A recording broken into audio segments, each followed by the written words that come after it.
Bueno, buenas noches. Algunos me conocen, mi nombre es Jorge Gómez. Estoy hasta este momento a cargo de la dirección de docencia del Colegio de Psicólogos de Rosario y tenemos el gusto de estar con Sergio Zabalza, colega, psicoanalista, residente en Buenos Aires, que, bueno, la propuesta fue conversar respecto de su libro de próxima publicación, El cuerpo en Lacan, del imago Salvador Alparletre. Un libro interesante, pero bueno, de eso vamos a conversar. Yo querría, para quienes puedan conocerlo poco o no conocerlo, cosa rara, leer un poquito de su currículum abreviado, que ya de por sí es bastante voluminoso, ¿no? Bueno, Sergio Zabalza es doctor en psicología por la UBA, por la Universidad de Buenos Aires. Magíster en clínica psicoanalítica por la Universidad Nacional de San Martín, la UNSAM, licenciado en psicología de la UBA, profesor titular designado en concurso por oposición de la Cátedra Clínica Psicológica Adultos en la Universidad Nacional del Chaco Austral, donde también dirige el grupo de investigación sobre el cuerpo, y ha sido convocado como jurado de tesis de maestrías en la Universidad Nacional de Rosario. Integra como profesor adjunto la Cátedra Clínica Psicológica Adolescencias en la Universidad de Ciencias Sociales y Empresariales, en la UCES. Dicta clases en la Diplomatura Universitaria en Género, Diversidad y Subjetividad de la Asociación Argentina de Salud Mental. Desarrolla su práctica psicoanalítica en privado y colabora como supervisor en hospitales públicos y equipos docentes de educación especial. Fue integrante del dispositivo del Hospital de Día y del equipo de trastornos graves infantos juveniles del Hospital General de Agudos Teodoro Álvarez y dictó numerosos cursos de posgrado en ese nosocomio. Bueno, varios libros publicados: La hospitalidad del síntoma, Arte y clínica en el Hospital de Día, del 2005, El lugar del padre en la adolescencia, 2010, Neoparentalidades, El porvenir de la diferencia, 2012, La palabra que falta es una mujer, 2013, en coautoría con Carolina Rovere, Intimidados en Internet, 2014, El cuerpo impactado, Noticias del prójimo en el despertar adolescente, de 2018, todos de editorial Letra Viva.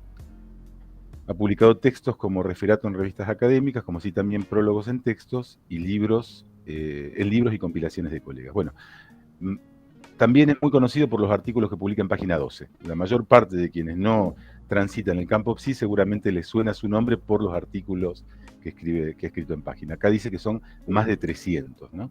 En fin, bueno, y podríamos seguir con el currículum.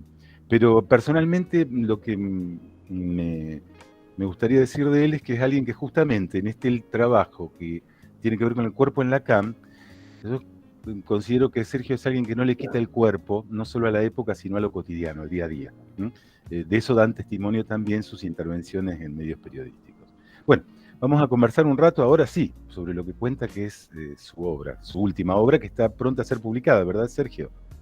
Así es, Jorge. Bueno, primero agradecer muchísimo la invitación, es un gusto realmente estar aquí en una entrevista con vos y organizado por el Colegio de Psicólogos, y desde ya saludo a todos los colegas.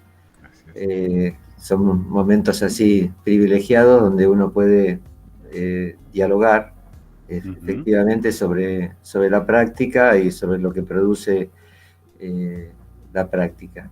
De manera, así que te agradezco mucho. Repetime la pregunta porque en función de los saludos... Todavía no hice ninguna, simplemente dije que no le quitas el cuerpo y que el libro es justamente a una serie de cuestiones, a la época y a la cotidianidad, y que el libro justamente, el título es El cuerpo en Lacan, del imago Salvador Alparletre. No, vos haces una afirmación allí que yo leo en las primeras páginas, sobre que la concepción del cuerpo determina la dirección de la cura. Te estás refiriendo a las distintas maneras en que elabora la corporeidad o el cuerpo Lacan a lo largo de su obra, que es básicamente oral, como vos decís, ¿no? Me parece que es interesantísimo desplegar un tanto esto, porque estamos hablando de una cuestión por lo menos central para los que nos dedicamos al psicoanálisis, como para empezar, ¿no?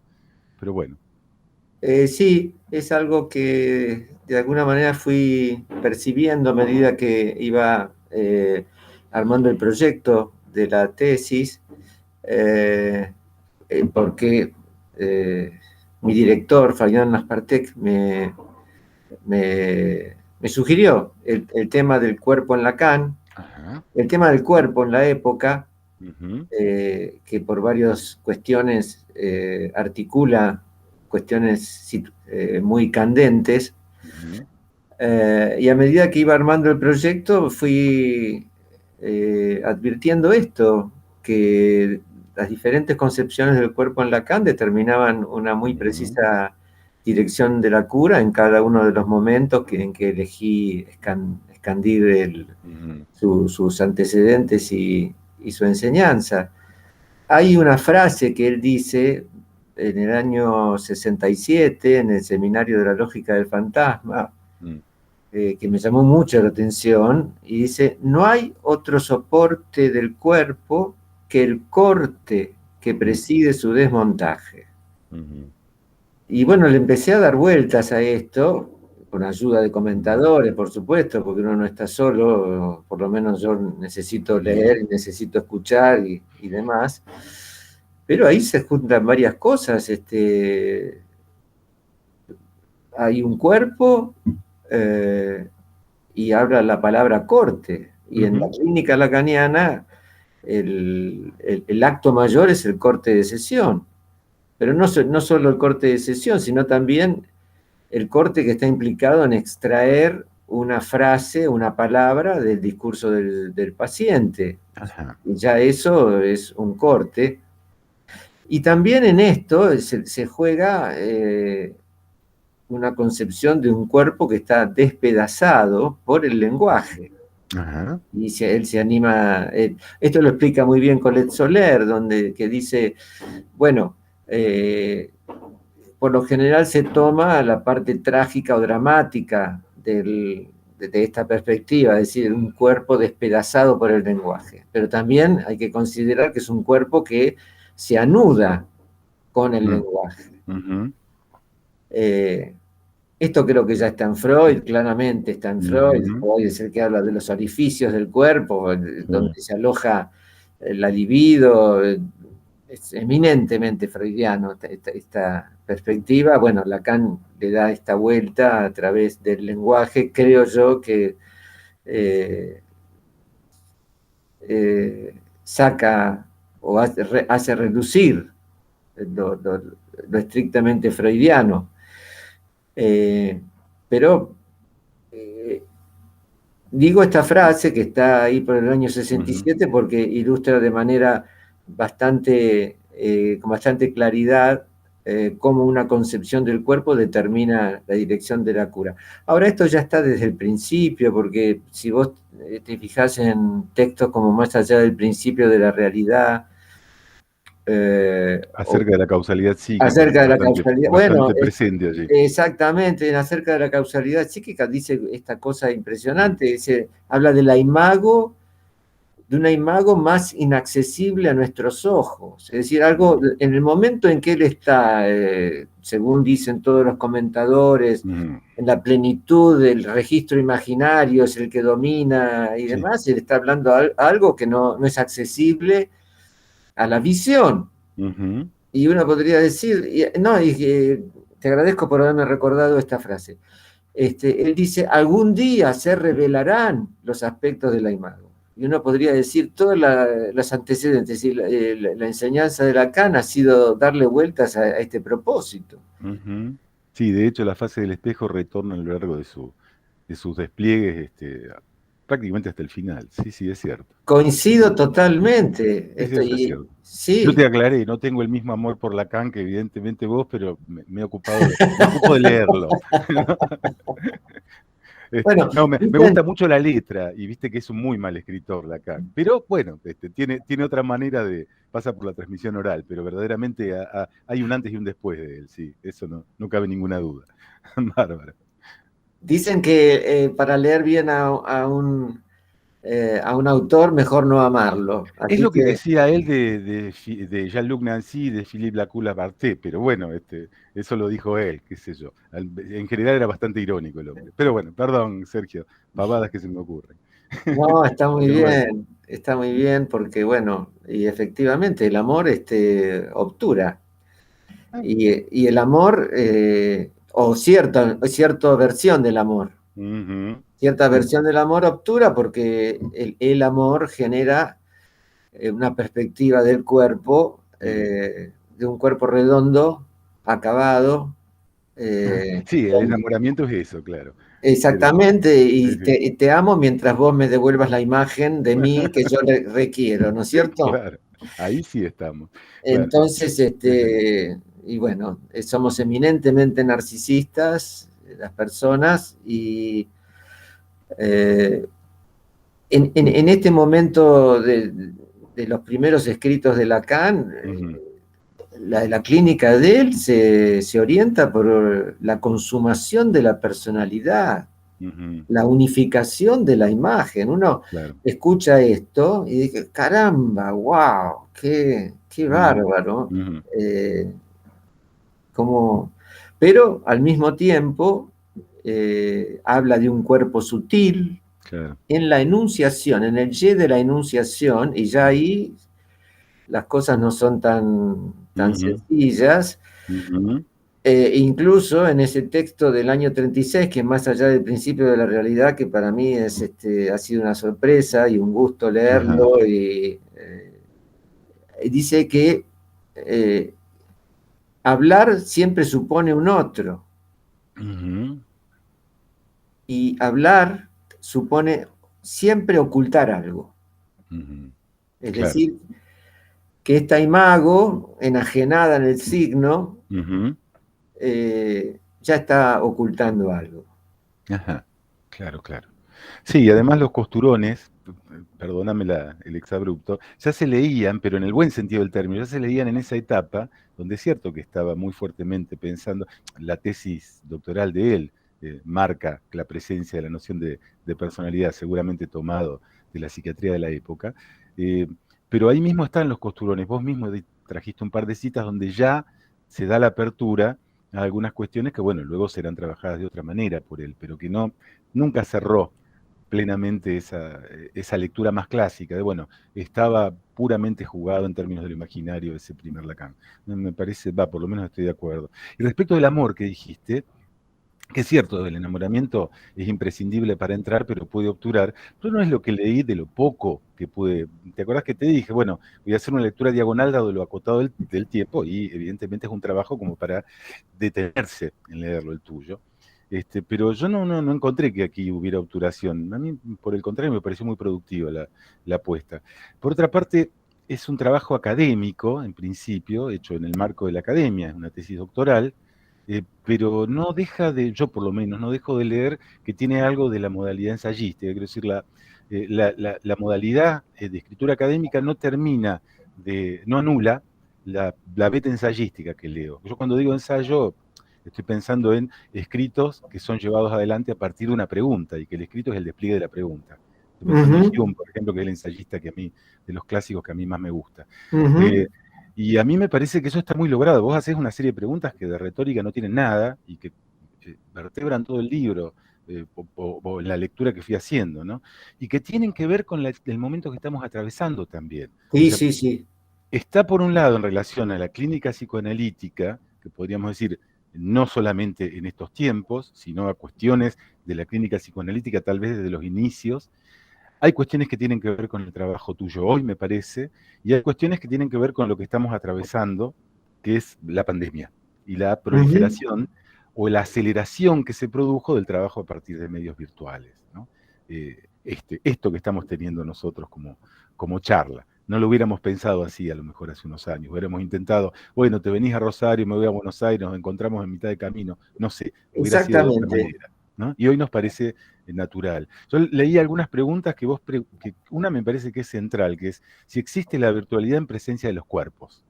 Esa Sí, distinción que vos haces entre lo virtual en la clínica o en el trabajo analítico y lo online, para lo decirlo online. propiamente. Esto me Sí, pareció muy interesante. ¿Y qué se pierde o se gana en los tratamientos remotos, por ejemplo? Esto me parece una pregunta que no por actual no deja de tener historia, ¿no? tal cual. Ahí está el famoso caso Dick, de Ajá. Melanie Klein, que Lacan lo comenta en el seminario 1, y a propósito él hace un sucedáneo del estadio del espejo con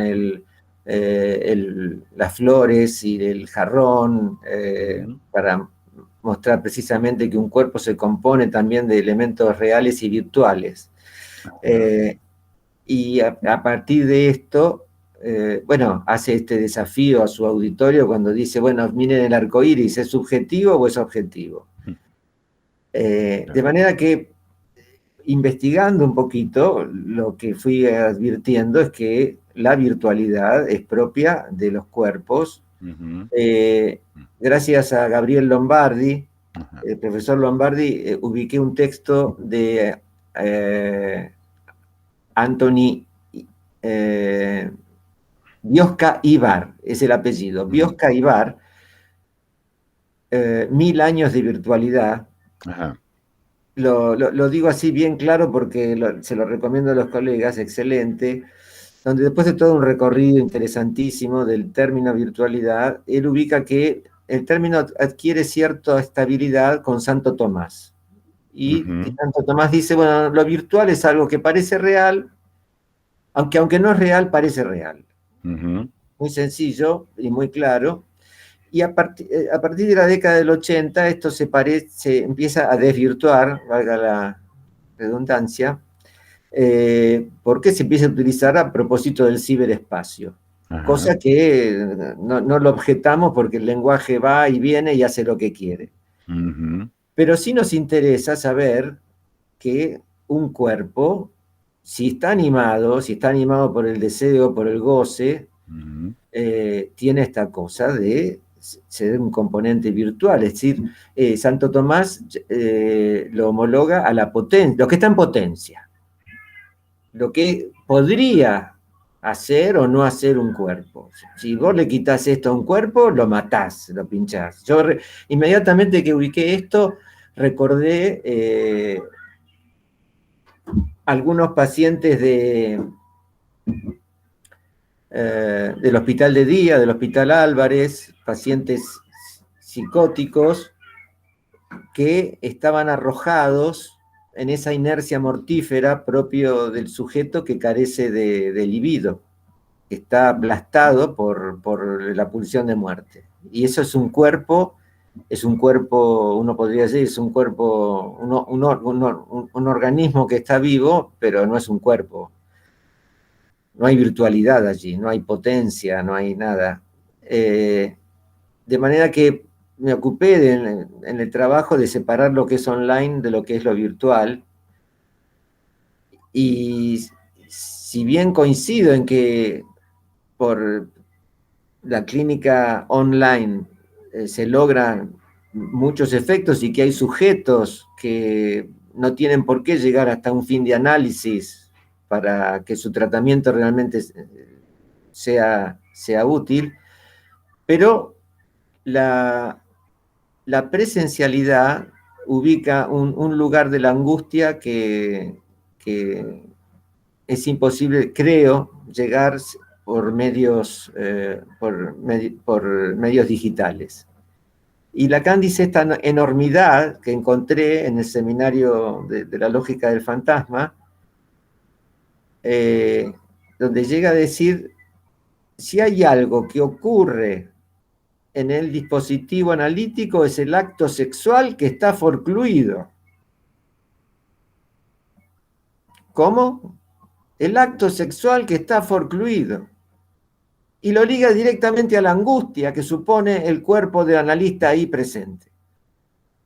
Entonces, caramba, no es poco, y uno puede decir, bien, la mirada puede estar en la pantalla, está la voz en el teléfono, cómo no, pero no es lo mismo, de ninguna manera, un cuerpo allí presente, con su potencia, con lo que está en potencia, con lo que está forcluido, que una comunicación virtual. Y esto, bueno, por supuesto que es un tema enorme y cada vez va a ser más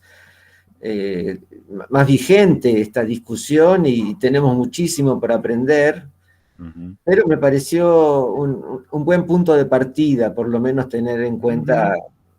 Sí, un buen punto para producir. Claro, Eh, ahí es donde yo, viste que te presenté diciendo que no le esquivas el cuerpo a algunas cuestiones. Esta me parece que es un tema al que no solo no le esquivas el cuerpo, sino que justamente abrís el juego, ¿no? En el campo del psicoanálisis lacaniano en particular, y me parece que el psicoanalítico en general.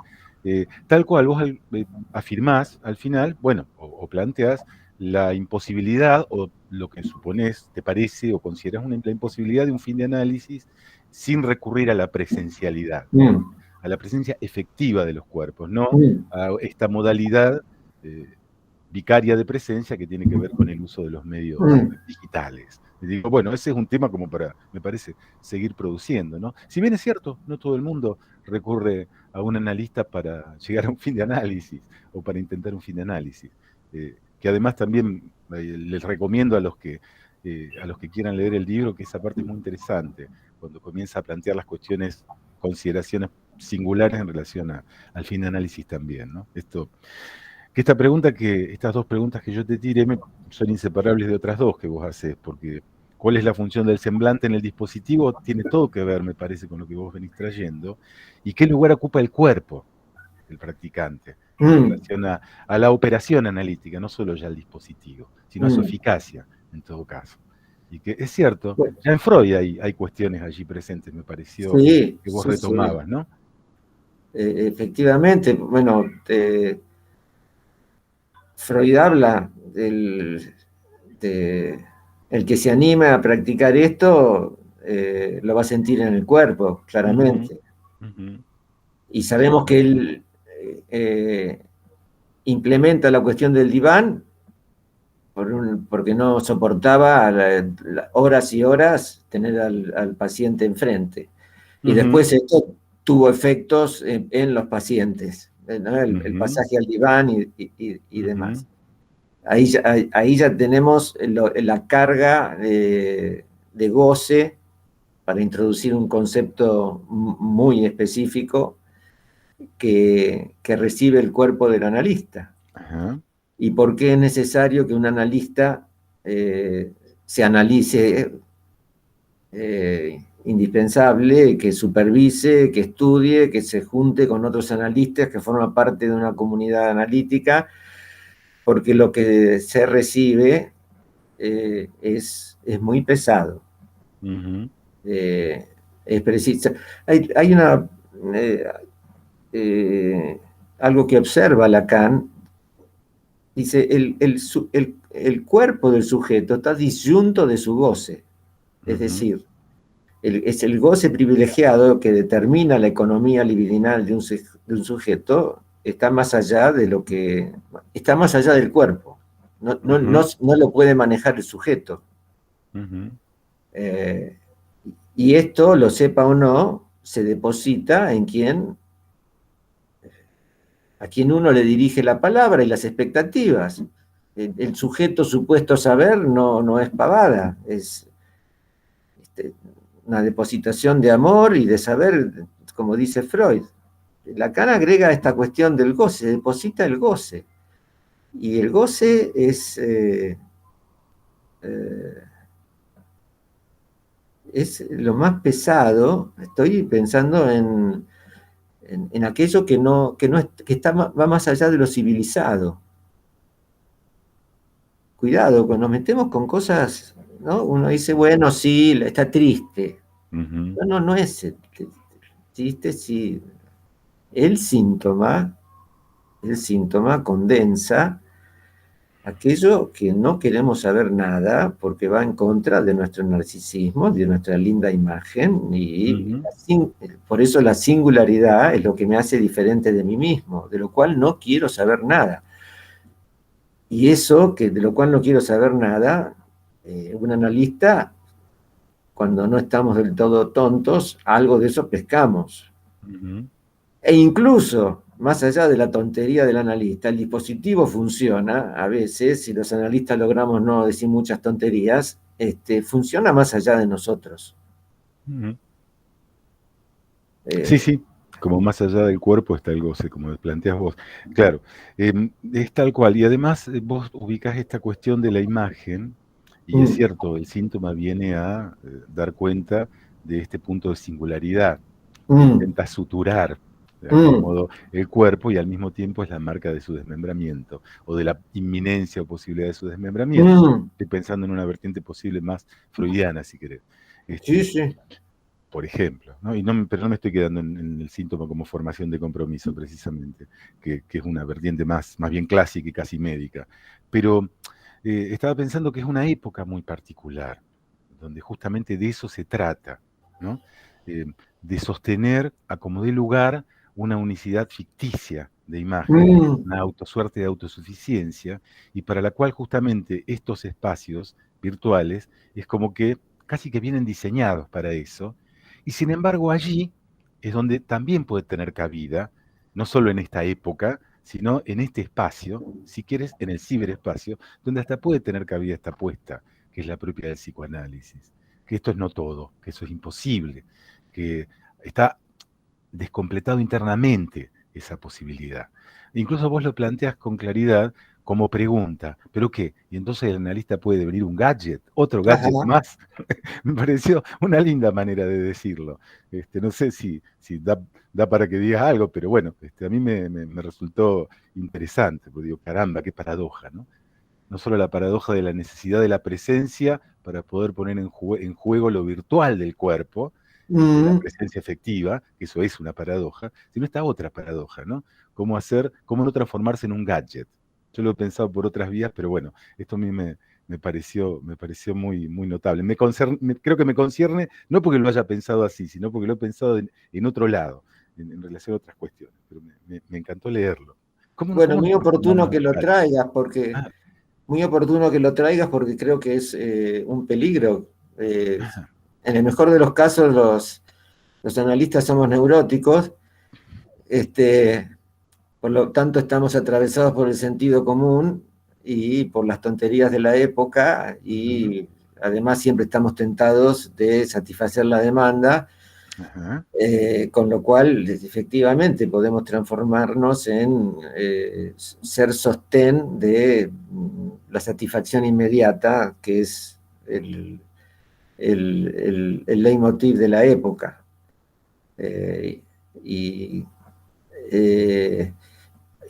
Hay algo muy llamativo en esto, de por qué, que testimonia por qué el tema del cuerpo está a la orden del día, y es el deterioro del lazo social va parejo, digamos, esto es una hipótesis, ¿no? El deterioro del lazo social distingue la época, se puede discutir, pero por lo menos propongo esto.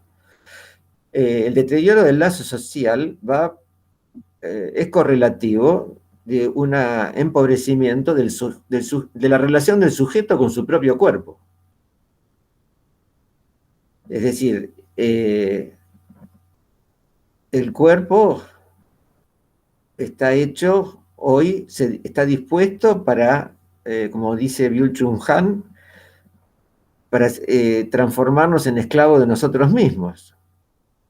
Tenemos que producir no sé cuánto rendimiento para considerarnos incluidos. El culto a la estética va mucho más allá de los marcos razonables de lo saludable. Es decir, uno puede ir al gimnasio, cuidarse, todo muy lindo, pero y no solo estoy hablando del campo femenino, que es especialmente vulnerable para los mandatos estéticos, hoy por hoy también los hombres. En fin, el deterioro que trae avanzar la edad está prohibido, hay que ser siempre joven.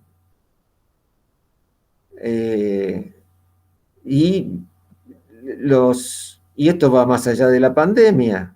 La cuestión de las redes sociales indican que tengo que estar en determinados patrones estéticos, y el encuentro de los cuerpos, el efectivo encuentro de los cuerpos, ya no importa tanto. Es decir, tuvimos una reunión, estuvimos juntos. Si yo no aparezco después en la foto de Instagram, no estuve en esa reunión. Ujú. Esto es tremendo, esto Sí, es sí, claro. tremendo.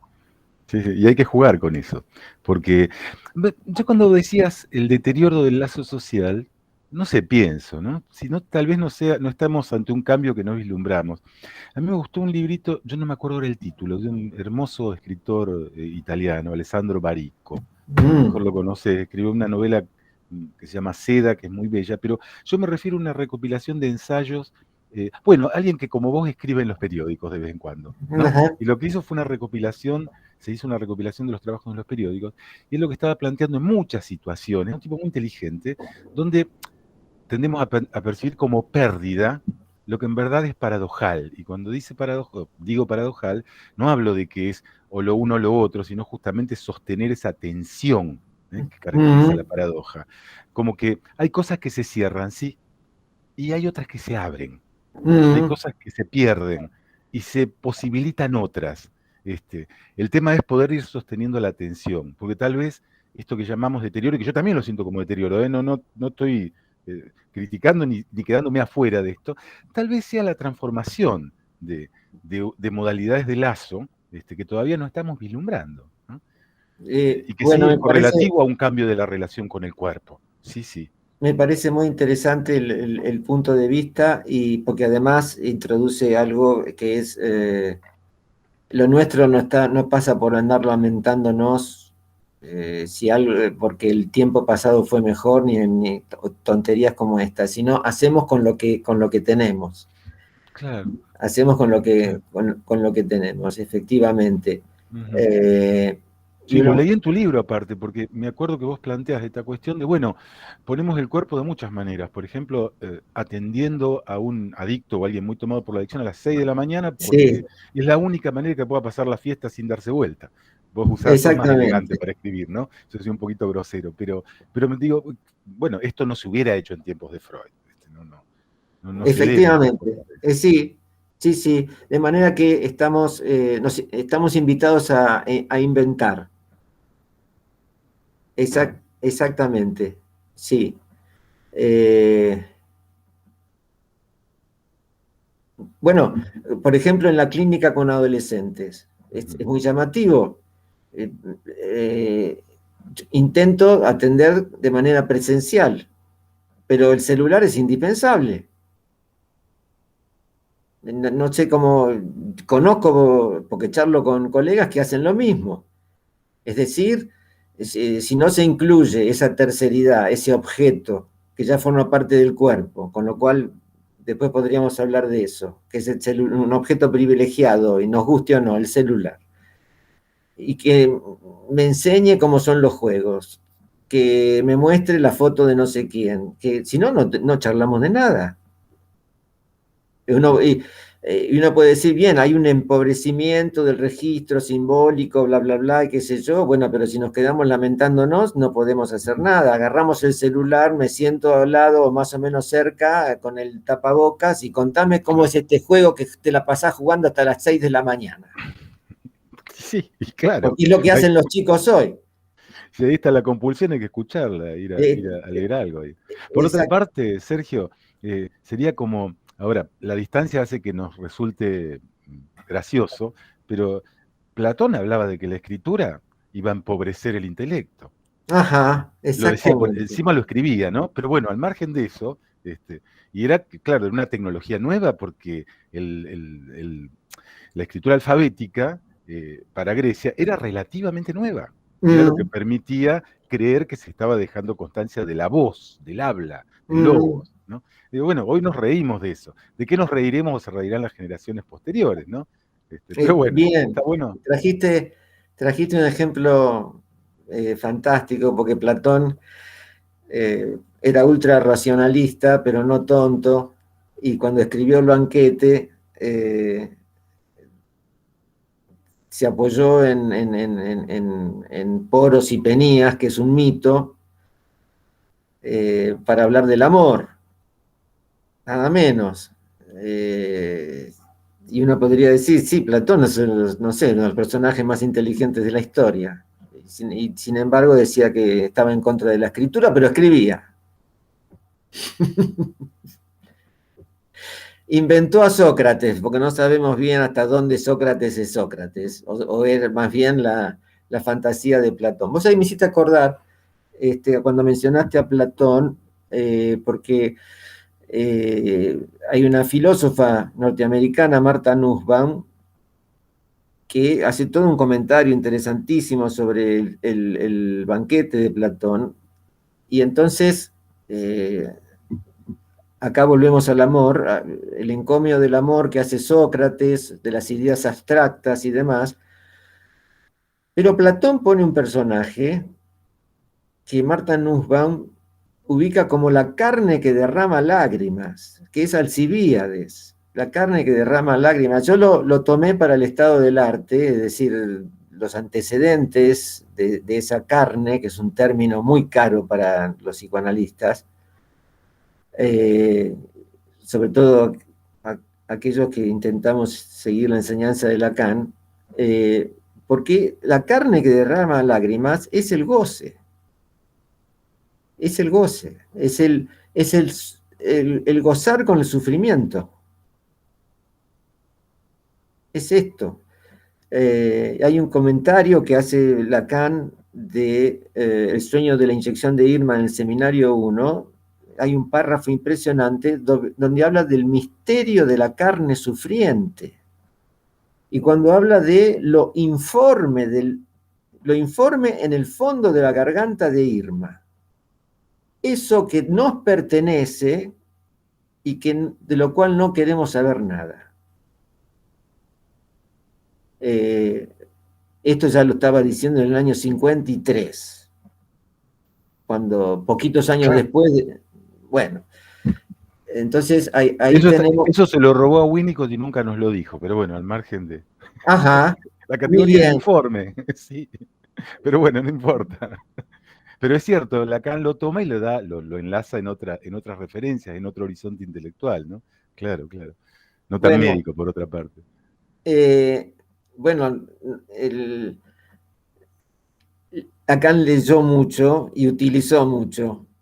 Y lo utilizó bien, quizás no lo nombraba, pero lo utilizó bien. Vos sabés que ha leído muy bien a un filósofo que se llama Émile Breyer, que tiene... Bueno, que murió en el año 52, pero en el año 2011 se editó un libro, Los Incorporales, según Émile Breyer, y donde ahí hay un párrafo a propósito de precisamente este concepto que es de los estoicos, de los incorporales, que Lacan toma en el texto de Radiofonía y que lo dice prácticamente, utiliza la misma estructura que Breyer. Entonces, Breyer, para ilustrar lo que es el incorporal, que es un término importantísimo para nosotros, dice, el escalpelo corta la carne y le suma un nuevo atributo. El incorporal es ese atributo de la carne. Cuando Lacan en Radiofonía, que es un texto importantísimo, vuelve a hablar de la carne, dice, el cuerpo de lo simbólico ingresa en el cuerpo a tomar en sentido ingenuo y desprende el objeto A como incorporal. Es la misma estructura de lo que decía Breyer. No sé si, estoy seguro que lo leyó, no lo nombró Breyer, estoy seguro que lo leyó, porque es exactamente... No, sí, además era él que había trabajado los estoicos en esa época, sí, claro que sí. Así Los que filósofos seguro siempre que lo citaban. Sí. Exactamente. Sí. Y este incorporal que se desprende es este goce disyunto del cuerpo. Claro, claro. Entonces, sí, esa modalidad tan particular de disfrute que introduce el psicoanálisis, ¿no? Y que descompleta tantos discursos, no solo los psicológicos. Sí, sí, sí. Una satisfactoria insatisfacción. una satisfactoria O insatisfacción. una insatisfactoria satisfacción. A mí me gusta más eso que el término goce, pero entiendo que el término goce tiene toda una historia y que, por supuesto, tiene una elaboración en el cuerpo lacaniano. Claro. Bueno, pero viene muy bien que uno lo interrogue y cuestione qué es el goce, porque si no terminamos hablando de cosas que le damos por entendido sin saber bien qué es. No, no, no estoy diciendo que esté mal, por Dios, no, no, Dios me libre, Y, pero... y- ah, y está muy bueno saber que o replantearse o interrogar de qué hablamos cuando decimos goce. Entonces, el goce es la satisfacción de la pulsión, y la pulsión es la pulsión de muerte en Lacan. ujú, Entonces, pero la relación del sujeto con el cuerpo es el goce. ujú. Sí, Así sí, lo sí, dice, sí, sí, sí. en el texto de Sí, Habla de sí, las paredes. pero además se Permite, palpa en la clínica eso, sí. Ujú, sí, exactamente. ujú. Sí, tal cual. Eh, ¿Y qué hacemos con eso? ¿Y cómo nos ubicamos? ¿Y cómo ubicamos el cuerpo? Hace un ratito me hacías esta pregunta del cuerpo del analista. Ujú. Mi perspectiva es que el cuerpo del analista juega una partida de presencias y ausencias. Ajá. Eh, la manera en que saludás, dónde te ubicás. Ujú. eh, bueno, obviamente la voz, la mirada, pero el analista se incorpora cuando tiene que ir a atender un timbre, en fin, qué distancia se ubica uno respecto del diván, una serie de cuestiones donde efectivamente los cuerpos están presentes y eso no es sin consecuencias. Y efectivamente es por esta cuestión de la virtualidad en la presencia de los cuerpos. Por Sí, sí. eso me interesa destacar esta diferencia entre lo virtual y lo online, ¿no? Sí, sí, claro. Y además lo que leí en tu trabajo, esto me estoy retornando, cuando vos traes estas cuestiones, que por supuesto que tiene su importancia, desde luego, y es una importancia que no puede ser codificada, aun cuando vaya algo del orden de la generalidad. Quiero decir que no hay una semiótica del espacio Ujú. que nos pueda decir qué le pasa a todos en relación a eso. Eh, No que no se pueda hacer una semiótica del espacio, de hecho se hace y tiene su valor, pero no es eso de lo que trata el análisis. Yo lo leí con mucha claridad cuando vos vas trayendo esta suerte de recortes, puntualizaciones, argumentaciones, observaciones puntuales como estas. Digo, claro, esto se lee. Va, yo leí psicoanálisis en tu escrito, a eso me refiero. Más allá ujú. de, o más acá, de qué lengua usás, a qué fragmentos de Lacan o de Freud recurrís, me parece. Y además, las reflexiones que haces, si colegas que son psicólogos, aunque no se dediquen al psicoanálisis, esto corre por mi cuenta, se permiten leer lo que planteas en relación a la virtualidad y la no presencialidad, seguramente les va a decir algo también, ¿sabes? A condición de que tengan algún amigo analista que le digan, che, dame una mano para leer esto. No porque yo me vaya a dedicar al psicoanálisis, podría decir un gestáltico o un conductivo conductual, pero estoy seguro que en estos tiempos esto les vendría muy bien, como para ponerlo a trabajar también en el campo de ellos. Hablo como alguien que está en el colegio de psicólogos, aun cuando se dedica al psicoanálisis, ¿no? Digo, Ajá. pero me pareció interesante esto, por eso me permití empezar a interrogar en relación a estas cuestiones. Perdona Bueno, que la digresión. bueno, te agradezco y me resulta muy grato que te haya causado eh, esa impresión. Vos sabés que me quedé pensando cuando mencioné el texto de Hablo las paredes, que es un título que en esta época, con el asunto del encierro, al que estuvimos obligados, no es más que pertinente. Inmediatamente me acordé de los chiquitos que le hablaban a las paredes, efectivamente. Por lo menos en mi experiencia y lo que me llegó de chiquitos de 2, 3, 4 años que le hablaban a las paredes. Eh, y se veía claramente cómo el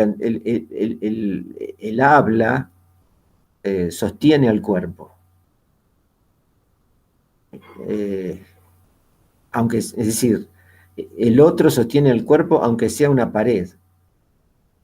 Eh, pero hay algo más, porque en el tema de los objetos, eh, a propósito de estos incorporales privilegiados, uno va con sus objetos privilegiados. El cuerpo no termina en el cuerpo. Esto a mí por lo menos me sorprende cada vez que lo pienso. Esto va más creo que va más allá sí, esto va más allá de la represión, del sentido común.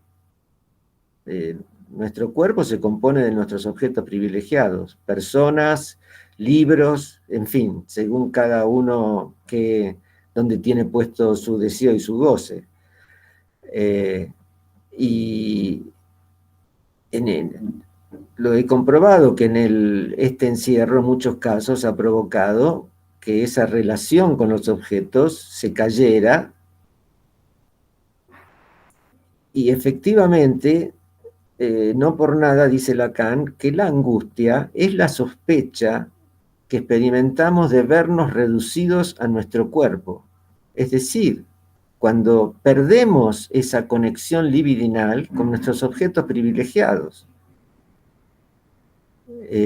A mí me pareció tan claro lo que en algunos, por lo menos, hemos experimentado, sobre todo cuando uno está horas y horas y horas frente a la computadora atendiendo, y ya, como decía Morris, ¿no? Miro el techo y el techo es solo un techo, en esa canción de Nada Sirve. Y cuando el techo es solo un techo, sobreviene la angustia. Y por lo menos en el testimonio de los pacientes y algún que otro día no muy agraciado que me ha tocado atravesar, esto es efectivamente así. Es decir, que el cuerpo no termina en... Esto que Lacan quizás lo dice de una manera muy elaborada en el texto de Radiofonía, pero es efectivamente así, en el texto de Radiofonía y en Hablo las paredes. Los objetos forman parte de nuestro cuerpo. Pero hay algo más que no me quiero olvidar de decir, es que en Acerca de la causalidad psíquica, el texto que vos mencionaste, él dice que el cuerpo es un objeto, como cualquiera de los objetos que nos rodean. A mí me impresionó mucho esto, Jorge, me impresionó mucho esto, realmente. Es como para pensarlo, pero hay frases bueno, que son muy freudianas, pero que Lacan las ha sabido sacarle un brillo, por lo menos que a mí me impresiona. Porque lo que recalca una y otra vez Lacan es el tema de que tenemos un cuerpo, no somos un cuerpo.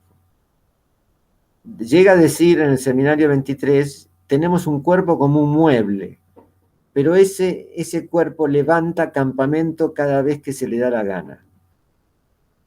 Es decir, que no tenemos un dominio de nuestro... Esto es muy, la verdad que atenta contra toda la tontería del individualismo que hoy distingue la época. Creer que yo soy yo y creer que yo soy mi cuerpo. En este punto el psicoanálisis, y más allá de cualquier consideración política que se pudiera hacer, el psicoanálisis en este punto va, interroga o cuestiona, orada, los supuestos de la época. El tema el cuerpo y los discursos de la diversidad sexual y los feminismos. La acusación de binario que se le hace al psicoanálisis. Que lo ha hecho Paul Preciado, que es un filósofo, por lo menos al cual yo respeto, en una intervención en la escuela en París de una comunidad analítica importante, que por momentos tuvo situaciones desopilantes porque lo aplaudían mientras iba diciendo nos iba diciendo, porque me incluyo, yo sí, practico el psicoanálisis, por lo menos eso intento, de que somos todos unos hipócritas, y la verdad que movió a pensar, bueno, caramba, ¿qué es esto de que nos dicen que somos binarios? Y la verdad, me puse a investigar, hay un texto de Bassols sobre, lo tengo por aquí, la diferencia de los sexos no existe en el inconsciente, y efectivamente allí lo que señala Bassols, y que está en Lacan del principio al fin, es lo que nos interesa a los analistas es ubicar la diferencia del sujeto respecto de su cuerpo. Lo dice así: el cuerpo es una alteridad. y a partir, es decir, esa alteridad hace que el psicoanálisis sea unario. No es hombre, mujer. Cuando Freud descubre la bisexualidad, ¿qué está diciendo? Está diciendo que la palabra hombre no alcanza para abarcar mi singularidad erótica, que la palabra mujer no alcanza para abarcar la singularidad de mi partener, en este caso un lazo heterosexual.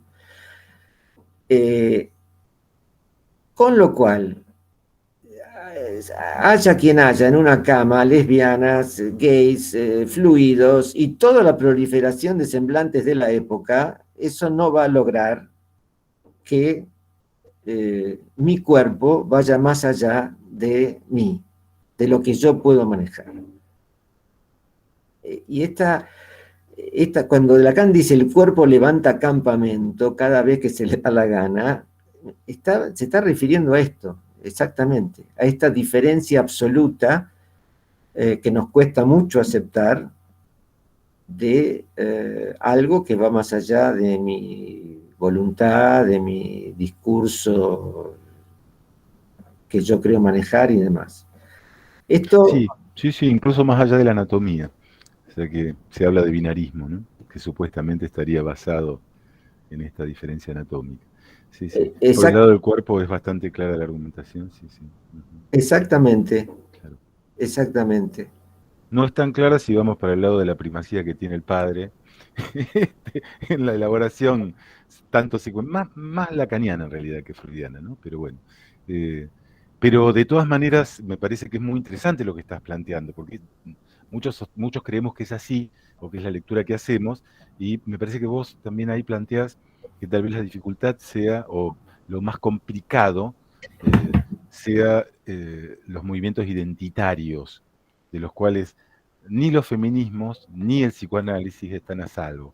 Porque si hay algo que caracteriza, vos lo planteás, es un clásico, pero me parece que está bien planteado, si algo que caracteriza al psicoanálisis es, bueno, justamente, no, toda identidad es ilusoria. No que no exista, es ilusoria. Ajá. Sí. Sí, esta cuestión del énfasis en el ser. Soy gay, soy lesbiana, soy, y bueno, caramba, como si... por eso el concepto de semblante tiene hoy para nosotros un valor impresionante, precisamente porque considera el orden virtual del cuerpo y que el semblante es una categoría simbólico-imaginaria que nos ponemos un traje para andar por el mundo, para orientarnos en el mundo, para meternos en la cama con un partener perfecto, pero de allí a lo real del cuerpo hay un tramo que no se logra abarcar. Y por supuesto, como vos bien decís, tampoco la anatomía nos orienta mucho en ese punto, ¿no? Perdón, dije parece que no, y tenía el micrófono apagado. Ah, bueno.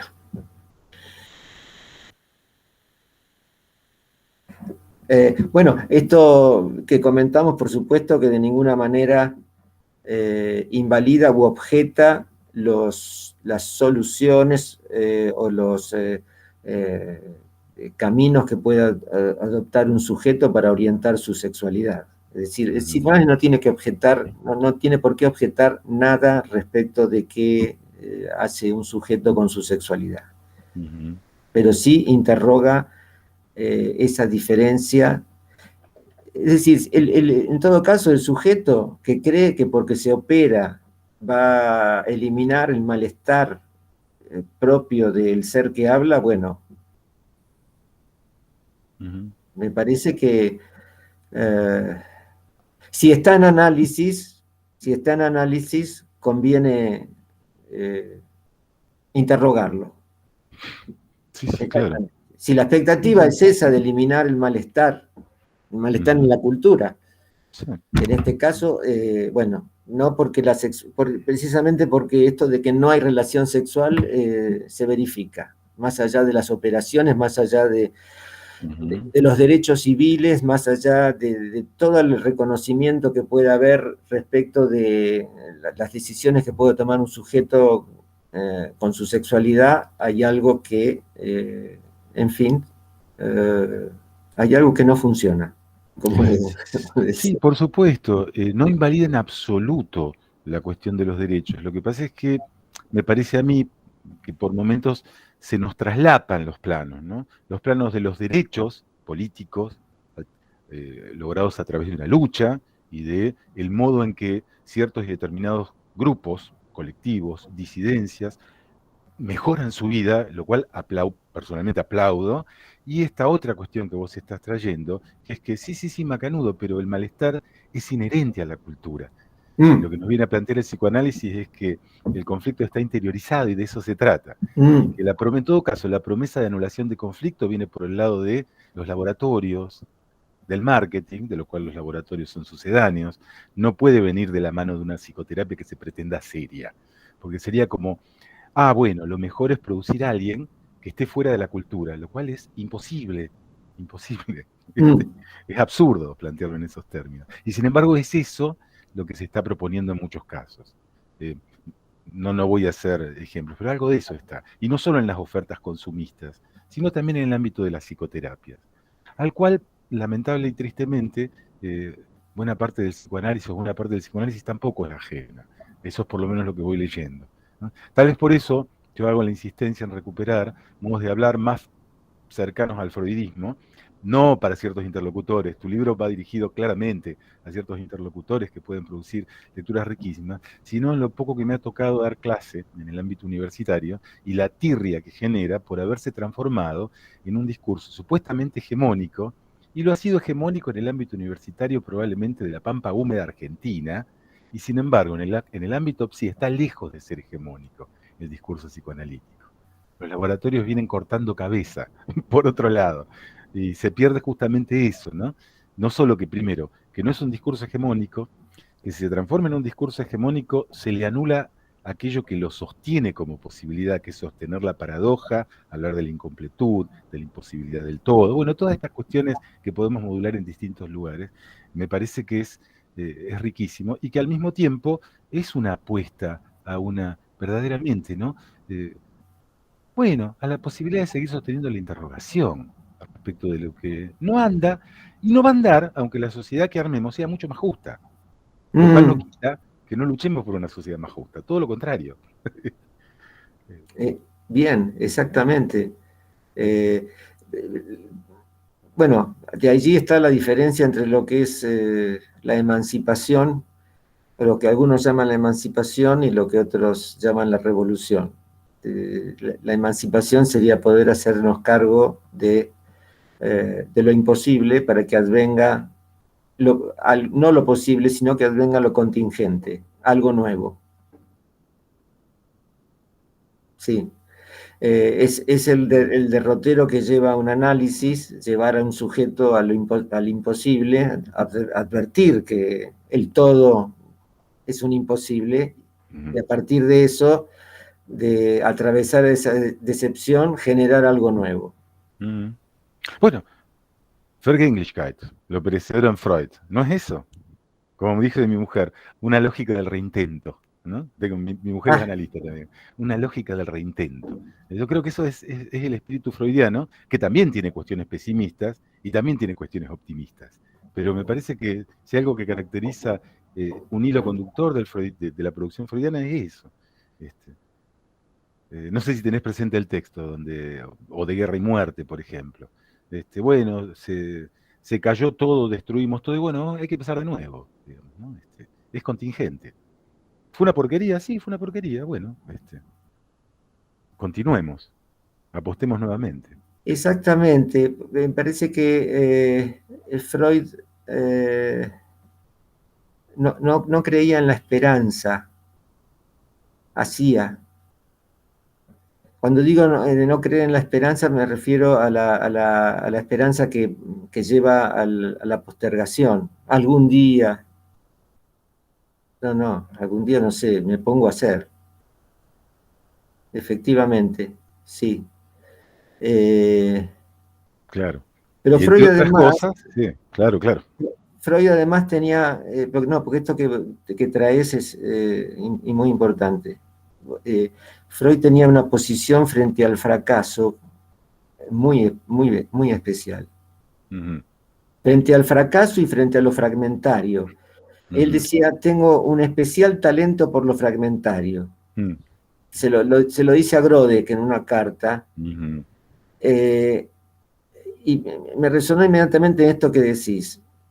Bueno, sí, una guerra, se destruyó todo y demás, pero me quedó esto, o hago esto, o tengo la posibilidad de hacer esto y con esto voy. Uh-huh. Es poner el ideal al servicio de la acción, sí, efectivamente. Uh-huh. Pero me interesa además sobre todo esta cuestión del fracaso, del empleo que hacía Freud de los fracasos y de los fracasos en la clínica. Porque nuestra época fracasar está prohibido. Se ve, sobre todo con la gente más joven, que mi idea es que padecemos una inhibición generalizada por el miedo al fracaso y el miedo a equivocarse. Y no es lo mismo tener miedo a equivocarse a los 50 años que cuando tenés 18 y no querés iniciar una carrera porque no sabés si te vas a equivocar. Si no bueno. Y rescatar este aspecto de Freud me parece importantísimo. Sí. Vos sabés que me haces acordar al tema de la previa de los adolescentes que después se transformó en la previa de adultos y todo, como los adultos, ya la adolescencia no tiene límite de edad, hay adolescentes de 50, 60 años, ahora todo el mundo hace la previa. Está muy bien la previa, después el after y después seguimos. Pero en la previa efectivamente es el lugar donde los cuerpos se juntan, en muchos casos para evitar el encuentro de los cuerpos. Es decir, después van al boliche, están media hora y ya está. Y todo fue previa. A veces, bueno, pueden pasar cosas en la previa, pero ha sido todo una elucubración o una puesta a punto o una competencia de semblantes y después el efectivo encuentro de los cuerpos no se produce. Es un tema que me llama mucho la atención, igual que el cambio de sexo en los adolescentes, o la declaración de, qué sé yo, hasta hoy yo era chica, ahora a partir de mañana soy varón, sin que esto se acompañe por un efectivo práctica de la sexualidad que digo haber elegido. Con lo cual, todo indica que no es más que un recurso para evitar el encuentro con la diferencia. Y no tanto la diferencia con el otro, porque eso se puede disimular, sino con la diferencia que supone el propio cuerpo en el momento de un encuentro con un partener, ¿no? Uh-huh. Y sí, porque a veces se va de paseo, claro. Levanta campamento. Sí, pero desde luego, ¿quién puede decir qué noche que voy a pasar? Por ahí llega el momento y estás con vómitos o no tenés erección. Por ejemplo. Claro, por ejemplo, ¿no? Entre otras miles de cosas que pueden pasar. Sí, no, interesante. Yo me quedaba escuchando porque creo que son cosas que vos estás pensando, aunque hayas puesto por escrito, creo que seguís pensando. Y que sí, de todas maneras, hay cuestiones que son para pensar qué es lo nuevo de lo nuevo, ¿no? Pero seguramente hay algo que es propio, que está pasando y que nos cuesta aprender porque no tenemos cómo acomodarlo, piagetianamente. ¿A dónde lo metemos a esto, no? ¿Qué está pasando? O estamos muy viejos, o verdaderamente es un momento de desacomodamiento. Tal vez sea un momento de cambio de época, dirá algún historiador en el futuro, no lo sabemos. Uh-huh. No lo sabemos. Hay un punto donde la época mucho no ha cambiado, la acumulación de plusvalía existe, pero bueno, y la propiedad privada no se abolió. Así que en algunos aspectos no parece mucho cambio de época.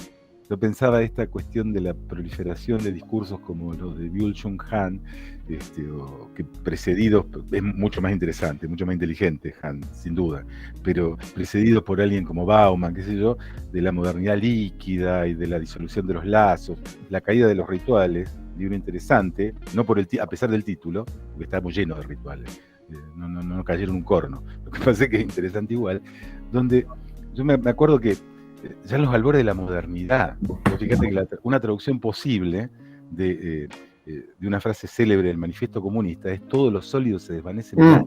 ¿No? Esto Marshall Berman ha hecho un libro magnífico al respecto. Y que tal vez, tomando perspectiva respecto de lo que sintieron esos modernistas, a mitad del siglo XIX, ¿no? Con una pata en el mundo tradicional y con otra pata en un mundo que estaba cambiando vertiginosamente, tal vez podamos tomar perspectiva histórica de esta conmoción que estamos viviendo, ¿no? Y que me parece que la pandemia lo que produjo es una aceleración monstruosa y que nunca vamos a saber, más allá de la existencia efectiva del virus, y bueno, tengo amigos muertos, ¿no? Por esta pandemia, o sea, no me hago el desentendido, tomé todas las precauciones, no vamos a terminar de saber qué otras cosas hay dando vueltas acá, porque ha habido una verdadera reconfiguración de un montón de prácticas, y vamos a ver hasta dónde cuajan, sí, tal cual. En fin, bueno, no sé, son cosas que también se pueden pensar en voz alta, ¿no? Pero bueno. Bueno, Jorge. Hablabas de hacer, bueno, entre otras cosas, Freud decía, sí, hay que hacer, ¿no? Mañana, no postergue. Bien. Entre otras cosas, vos hiciste la escritura de este libro. Sí. Que yo he leído parcialmente y recomiendo calurosamente, y bueno, ha sido un gusto conversar contigo. Muchísimas gracias, Jorge, igualmente, realmente. Bueno. Y un gran saludo a todos los colegas del Colegio de Psicólogos. Bueno, muchas gracias. Sí, estamos de elecciones también. Ahora, ¿cuándo es? El jueves que viene tenemos elecciones. Ajá. Dentro de una semana. Bueno. Así que se postergó por pandemia. Vamos a ver. Espero que se pueda desarrollar de la mejor manera posible. Que así gracias, sea. Sergio. Un placer. Hasta siempre. Realmente un placer. Hasta siempre.